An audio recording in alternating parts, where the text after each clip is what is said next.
শুভরাত্রি বন্ধুরা, সবাই কেমন আছো? আশা করি ভালো আছো। আজকের একটা নতুন ছাড়ে আসলাম। এটা একটা মার্কেট। তো মার্কেটটা ডেট শেষ হয়ে গেছে, এখন আবার নতুন কইরা করতেছে, শুধু নিচের কংক্রিট প্লাস চারপাশে দেয়াল। তো দেখো যে কত বড় কাজ,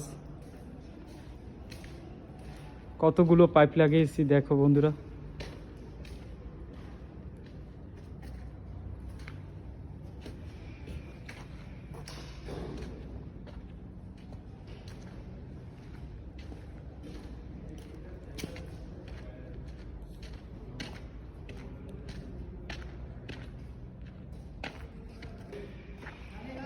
দেখতে থাকো না, এমনি নেই